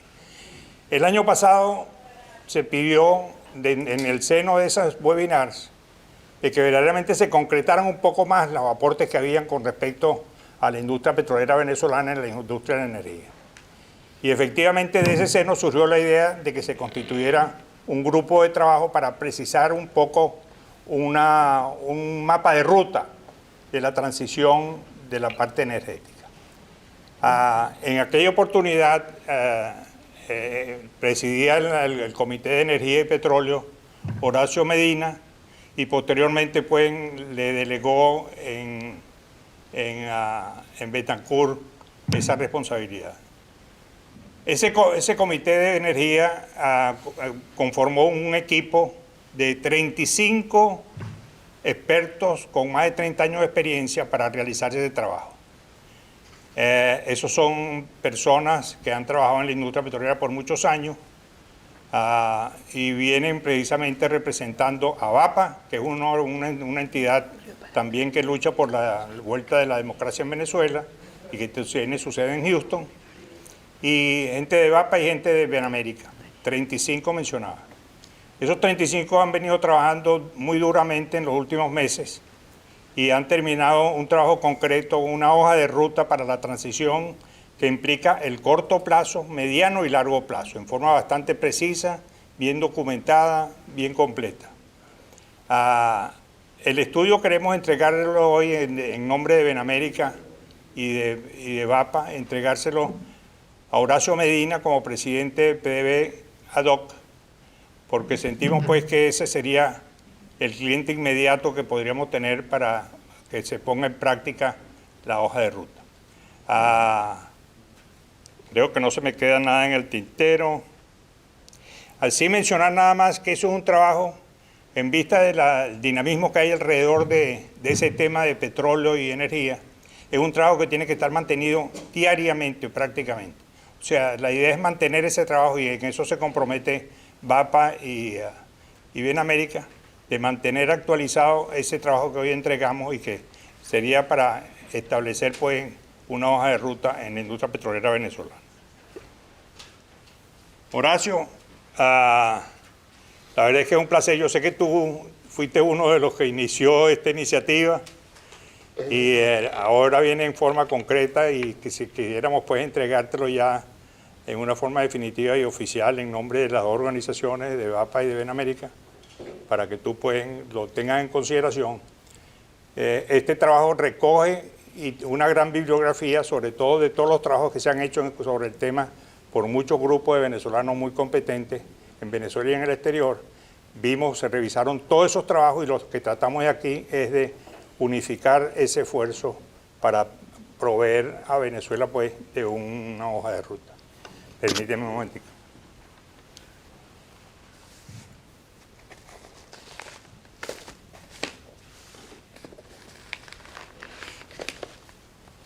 El trabajo establece una estrategia, establece los recursos de dónde vendrían, concretamente el personal dispuesto a hacer eso con nombre y apellido de una base de datos que tenemos y que nos han manifestado deseos, no de mudarse a Venezuela, pero sí de trabajar en la ejecución de ese plan. Así que esperamos pues que hemos cumplido aquello que fue iniciado.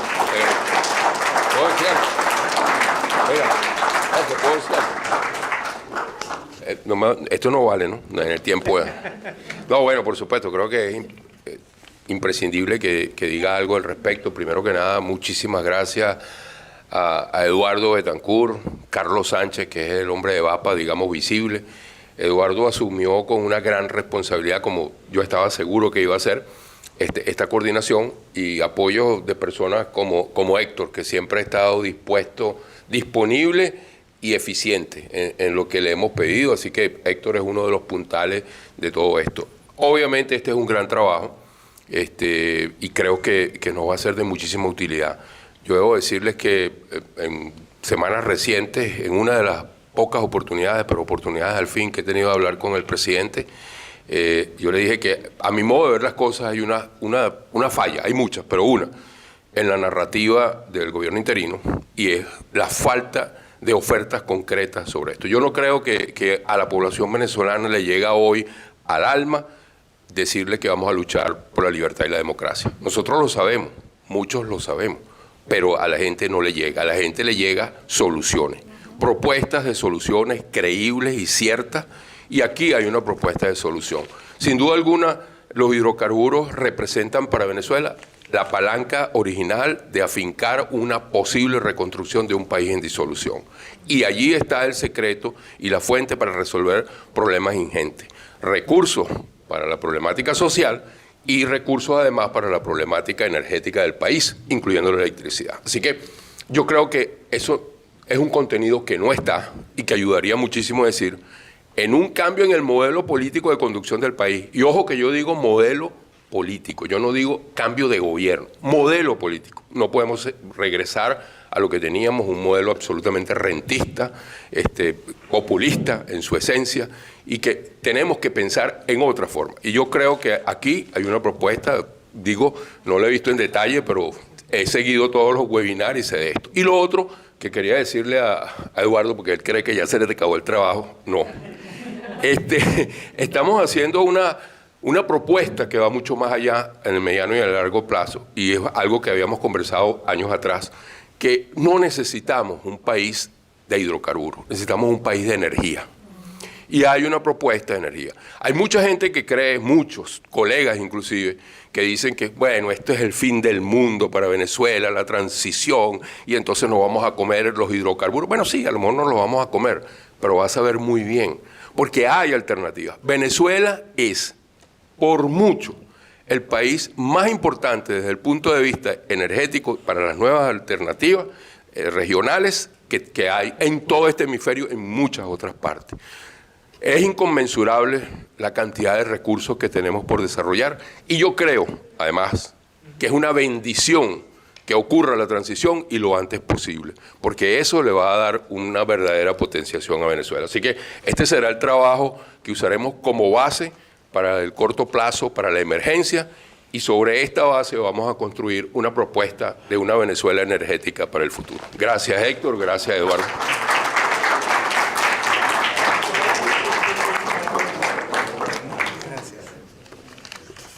Gracias, muchísimas gracias, Héctor. Bien, vamos entonces a las preguntas.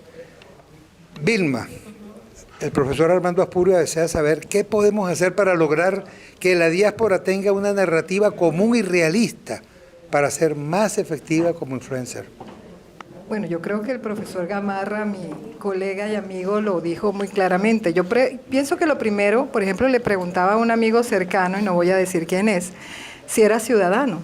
Yo creo que lo primero es buscar hacernos ciudadanos los que tenemos la oportunidad y los que podemos pasar a una forma de legalidad, residencia permanente, estar apostando a la posibilidad también de participar, de ir participando en grupos políticos para poder empezar a utilizar esa influencia numérica que decía el profesor Gamarra, y le voy a pasar a él el micrófono porque él tiene mucho que decir al respecto, que podemos capitalizar, porque no es un accidente, como dijo el profesor Gamarra, que nosotros estemos haya un coqueteo, una manera, una búsqueda de nuestra participación, de nuestro voto, pero si nosotros primero no votamos porque no somos ciudadanos, y segundo, hay que registrarse, hay que inscribirse, mejor dicho, para votar, y hay que participar activamente. Eso es lo que va a hacer, yo diría que va a crear la masa crítica de influencia política que necesitamos los venezolanos para poder, y en el entendido, porque yo quiero que sepan que a mí me pasó esa crisis de identidad que pasa cuando uno decide nacionalizarse. Pero cuando yo decidí nacionalizarme, que fue en el 2016, precisamente en un momento crítico para esta democracia, yo también lo hice porque mis hijos necesitan una nación en la cual ellos crecer, desarrollarse y ser ciudadanos. Y si no tengo opción de volver, yo soy de las que no tengo opción de volver pasiano. Yo soy una persona imputada como rebelde civil, y como mi amigo Horacio, si nosotros llegamos, estamos en la lista de los que vamos a la cárcel de 12 a 24 años. De manera que hay unos de nosotros que sí somos exiliados, que no podemos regresar. Entonces es lógico, y yo pienso un poco más allá con el concepto de diáspora, que yo sí estoy de acuerdo con ese concepto, lo hablaba muchísimo con Tomás Páez. Yo sí creo que hay una fuerza capaz de constituirse y de tener una influencia aquí políticamente, yo diría que en todos los países donde los venezolanos además somos masa crítica. Yo les quiero, por ejemplo, contar en el programa de doctorado que yo recién concluí, Hay varias personas venezolanas que nos graduamos de doctores. Señores, ¿cuánta gente venezolana tiene, además con la intención de seguir educándose para ser políticamente activos y ciudadanos con información y capacidad de influencia? Nosotros somos un capital humano formado, incorporable, perfectamente a cualquier sociedad en la cual nosotros estemos en este momento en situación de emigración, por razones obvias que se nos desintegró la nación. Pero por eso mismo yo creo que además hay que buscar las vías de legalización necesarias para luego participar políticamente de manera activa, de manera de nosotros lograr, ya como diáspora organizada, que además participa políticamente, influenciar las políticas de este país en el que estemos viviendo, ya sea en este caso nuestro país, yo soy ciudadana americana venezolana, en Estados Unidos o en cualquier otra latitud donde nosotros podamos influir políticamente, precisamente porque somos ciudadanos que estamos inscritos para votar y participamos activamente en política. No, yo creo que lo has dicho todo. Sí. Mucho. Después, no, mucho. Pues sí vas a hablar de todos modos, Eduardo. Aquí te preguntan cómo podemos hacer para que un político de vocación no dependa de su ingreso de un cargo público, para que puedan ser éticos en sus decisiones sin estar dependiendo de quien los financia o apadrina. Esa es una pregunta para mí. Sí. Pues mira, yo creo que esa es quizás la pregunta más difícil de responder porque en gran medida hay pocos países que lo han logrado, ¿no? Y lo han logrado de una manera... mira, en Estados Unidos, por ejemplo, en 1880... un presidente, justo antes, cuando se estaba juramentando, el presidente Garfield, vino un seguidor y le plantó un tiro y lo asesinó. Y lo asesinó porque el presidente Garfield no había cumplido con una promesa electoral de darle un cargo político. Eso llevó a la creación de lo que se denomina the U.S. Civil Service Commission, que estableció más o menos la necesidad de tener una burocracia profesional y permanente, que no rote de acuerdo a los vaivenes de la política. Entonces, ese fue un logro enorme en este país, pero en este país también tenemos una franja política. Todo presidente lleva a sus seguidores. Llegó Jimmy Carter y metió a mitad de Georgia. Llegó Bill Clinton, metió a mitad de Arkansas. Llegó George Bush y metió a Texas. Y llegó Trump y metió a todos sus amigos de Nueva York, etc. Hay una franja. El riesgo es cuando la franja política excede esa profesionalidad. Y corriendo el riesgo de ser controvertido, ese riesgo lo corrimos en el 2016, sí, particularmente en el Departamento de Estado, donde obligamos a renunciar a oficiales de carrera y los reemplazamos con gente nombrada políticamente. Entonces nuestra política exterior se politizó y ese es un riesgo muy grande. Entonces la respuesta no es corta, pero sí creo que si no logramos la institucionalidad, ¿no?, de nuestras burocracias, si nos olvidamos de eso, va a ser muy, muy difícil en cualquier país, incluyendo acá. Y estamos, como decía Vilma, quiero rescatar algo que dijo Vilma. Y ustedes corrieron esto. Cuando yo estudiaba América Latina antes del año 2000, siempre veíamos a Venezuela como una democracia consolidada, ¿ya? De la misma manera que hemos pensado en Estados Unidos como una democracia consolidada. Hoy sabemos que lo peor que podemos hacer es definir a un lugar como una democracia consolidada, porque siempre hay que trabajar, siempre hay que mantener, siempre hay que pensar que podemos retroceder, ¿no? Sí. Ninguna democracia está obligada. Gracias, Eduardo. Muchas gracias. Horacio, la comunicación entre el gobierno encargado y la diáspora es nula. Cuanto intento de interacción se ha buscado, el resultado ha sido estéril. Bueno, primero déjame hacer una aclaratoria porque me sentí aludido. Sí, es un error no haberse hecho ciudadano. Ese es mi caso, como dijo Vilma. Y esa es una decisión tomada hay tres objetivos muy claros en el corto plazo para mí. Uno de ellos es hacerme ciudadano este año y voy a introducir por lo menos la petición, espero que me la den. Segundo, escribir un libro, que también es un proyecto que tengo tiempo. Y tercero, conocer Praga. Eso no tiene nada que ver, pero bueno. Ahora bien, vamos a concretarnos entonces en la respuesta. Sí, mira, ciertamente es verdad, no hay nada que negarlo. Yo creo que hay una falta importante desde el punto de vista de la visión política de poder identificar que la diáspora, los exiliados, los desplazados, etcétera, diáspora, en el mundo de los venezolanos podría ser un puntal fundamental para cualquier gobierno en Venezuela.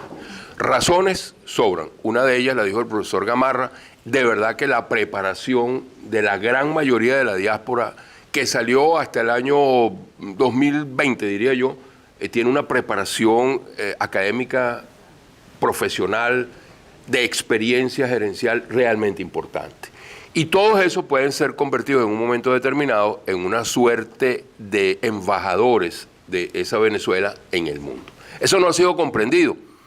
Y peor aún, yo repito aquí, cuando tuvimos la experiencia de la consulta popular, que para el área del exterior me acompañaba la profesora Isabel Pereira, nosotros tuvimos que literalmente pelear. Nelson Oxford, que está por allá escondido, sabe, y Eduardo Orozco, porque busqué su apoyo y colaboración, tuvimos que literalmente pelear para poder hacer esto independientemente y apoyarnos en quienes teníamos que apoyarnos. No recibimos ningún tipo de apoyo, y no del gobierno interino, no del presidente, sino de todo el entorno que no entendió lo que significaba la consulta popular, en el exterior básicamente. Luego de esto, obviamente es inexplicable, yo no tengo ninguna razón y no tengo ningún tipo de problema en decirlo. A mí me parece inexplicable que no exista un canciller y que no exista un embajador en Colombia. Yo no tengo no existe para mí ninguna explicación al respecto. Y son vitales y necesarios. También había, dependiendo de la Cancillería, en el área de la diáspora, un responsable de la organización de la diáspora en el mundo, que hace ya por lo menos 2 años que está absolutamente ausente. No por él, sino porque no hay una política. Así que eso es correcto. Ahora, ¿qué podemos hacer? Que es lo más importante. Yo creo que es la acción, la voz y la acción de la diáspora. Nosotros tenemos que organizarnos para forzar de ser tomados en cuenta. No importa por el gobierno interino o no gobierno interino, por los partidos políticos, que son los que en definitiva hacen política. Yo no he pertenecido nunca a ningún partido político, siempre he sido un animal político, no un político animal, aclaremos eso. No, yo acepto que siempre me ha gustado, Luis. Yo me debato en 2 cosas. Primero, mis amigos, colegas me dicen que yo soy político y los políticos dicen que yo soy profesional, que tú no entiendes la política. Así que bueno, pero en medio de todo esto yo creo que aquí lo importante es lo que hablamos al principio.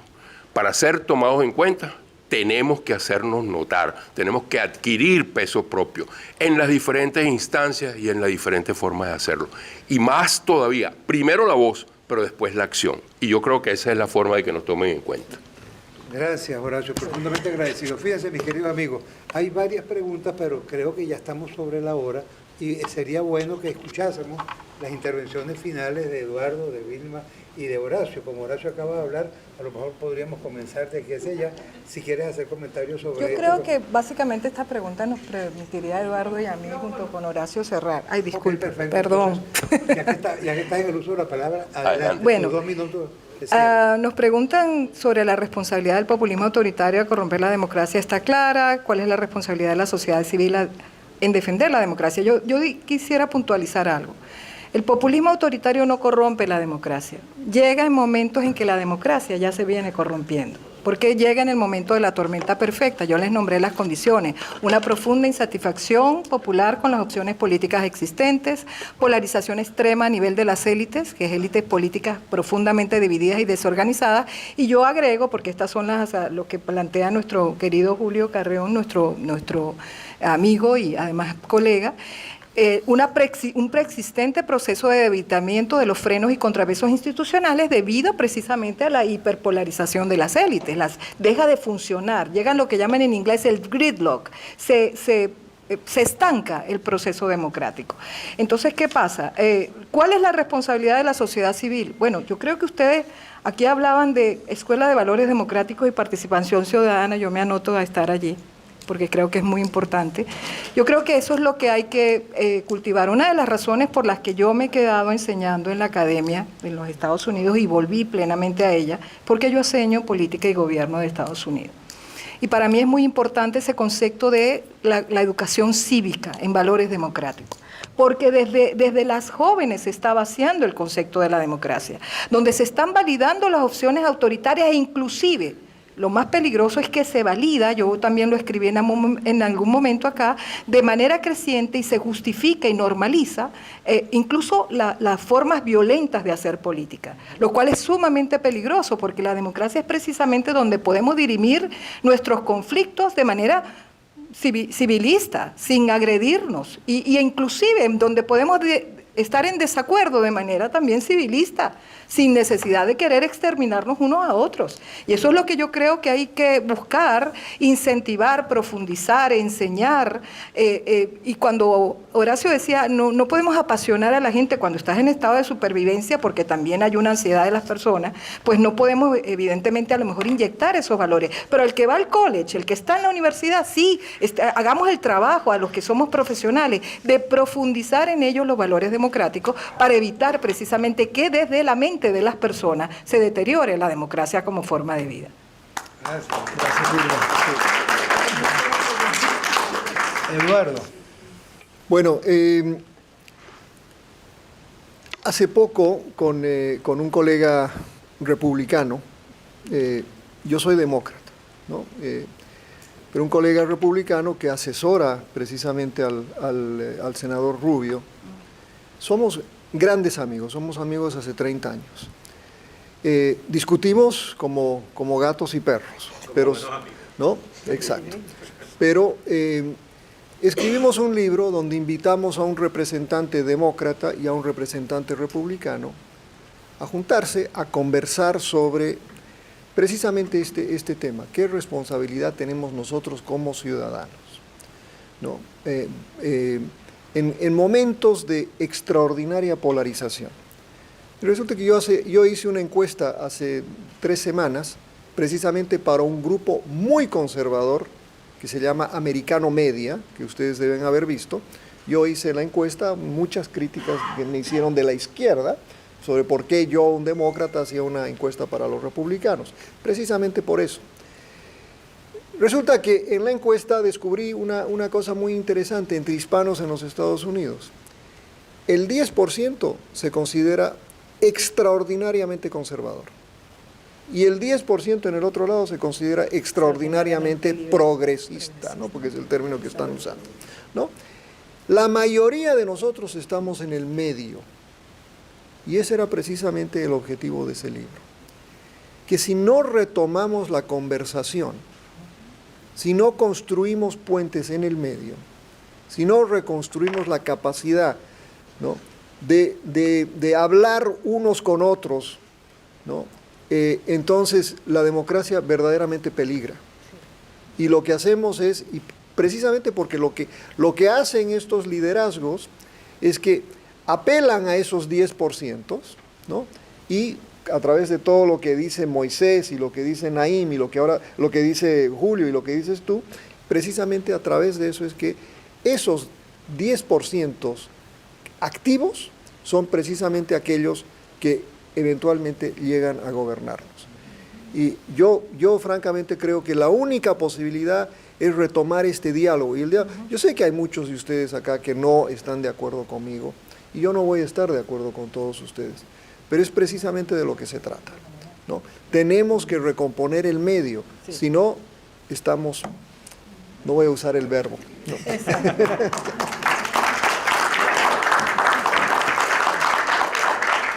Eduardo, profundamente agradecido. Horacio, te escuchamos.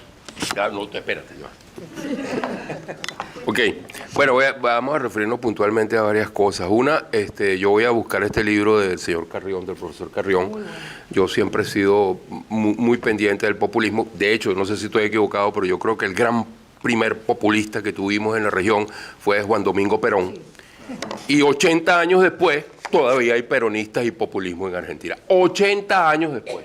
¿Okay? Entonces, yo creo que ha faltado un poco más de inteligencia para ver cómo nosotros podemos contrarrestar eso, que Chávez además se posicionó, porque recuerden que los primeros discursos de Chávez eran militares, populismo, y todo eso venía por allí. Hasta que el hombre se aprovechó de toda la renta y de ahí comenzó a construir su proyecto, no solo en Venezuela, vuelvo a decirlo, porque mucho del dinero que se han robado de PDVSA fue a parar a Al Qaeda, a los grupos palestinos terroristas, etcétera, alrededor del mundo. No es solamente en Venezuela, falso. Entonces, es la verdad. Lo otro, ciertamente, yo creo que terminada la década de los 80, había una clara identificación de un agotamiento del modelo político venezolano, de los partidos políticos, de no construcción de nuevos liderazgos, de cercenar la posibilidad de que los nuevos liderazgos asumieran, y eso es un error que comenzamos a pagar después que llegó Chávez. Yo sé que muchos hemos criticado de una manera algunas veces inclemente a muchos de los jóvenes líderes que tenemos hoy. Todos esos muchachos han sido madurados con carburo, no tuvieron el tiempo de la maduración política, de establecer una experiencia, de aprender. No, muchos de ellos irrumpieron en el 2007 con el cierre de Radio Caracas Televisión. Y estamos hablando de hace 16 años, 15 años. Y hoy en día están en puestos de liderazgo y nunca tuvieron esa oportunidad de experiencia. Nunca le dieron las oportunidades en los partidos políticos, ni nunca hubo un programa para preparar nuevos líderes. Eso es un error grave. Y las democracias, es verdad lo que dice el profesor Gamarra, lo que caracteriza a las democracias es su fragilidad. Y eso es demasiado importante. Nosotros tenemos que estar muy claros y por eso hay que defenderla. Y lo último que quería decirles, aprovechando que el próximo lunes 11 de abril y que ya hicimos un podcast, una reunión el 7, yo creo que es importante entender eso. Yo dije el otro día, y lo he dicho por muchos años, que yo creo que el Día de la Sociedad Civil en Venezuela tiene que ser el 11 de abril. El 11 de abril fue la demostración de la sociedad civil más grande y contundente que ha ocurrido en la historia contemporánea de Venezuela. No hay ninguna duda al respecto. Sucede que lo que pudo haber sido la solución no se pudo hacer solo con la sociedad civil. No hubo la presencia de un operador político capaz de capitalizar eso. Por eso insisto, yo no pertenezco a ningún partido político, pero sin los partidos políticos no podemos ir adelante. Pero necesitamos también una sociedad civil organizada, concientizada y capacitada para poder hacerse entender en la base de lo que acaban de decir quienes me preceden, el diálogo. Podemos estar en desacuerdo y discutirlo, pero es importante que lo tengamos claro.